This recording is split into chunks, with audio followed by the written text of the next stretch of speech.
Arriva il libero mercato e il consumatore va tutelato dalle insidie contrattuali della selva di offerte e proposte di energia, gas e telefonia che si apprestano a bussare alle nostre case. Per questo motivo l'Unione Nazionale Consumatori del Veneto organizza per venerdì 29 novembre alle 20:30 un incontro con la cittadinanza che si terrà in sala Bella Vitis. Parleremo del previsto nuovo ingresso delle nostre bollette nel libero mercato.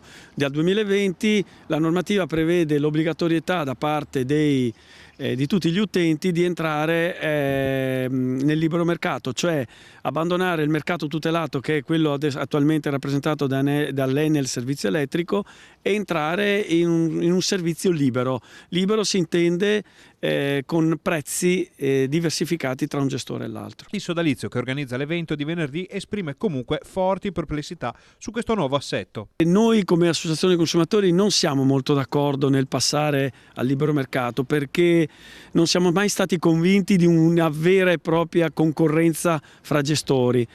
Quindi il rimanere nel mercato tutelato secondo noi è una garanzia maggiore. Diciamo che se però il governo ha intenzione di confermare il decreto e quindi nel luglio 2020 far transitare tutti noi al mercato libero, diciamo che dovremmo prepararci a questo evento, perché dovremo soprattutto preparare la gente a saper scegliere il gestore. Ecco quindi quali possono essere i rischi per i cittadini. Diciamo che questo è uno dei primi appuntamenti di una serie di appuntamenti che dovremo fare con gli utenti, con i cittadini bassanesi, proprio per informarli e soprattutto prevenire anche quei spiacevoli episodi che capitano con i venditori porta a porta, che verranno a proporre sicuramente un nuovo gestore e in alcuni casi vengono proposti in maniera anche non propriamente trasparente, se non addirittura in maniera fraudolenta.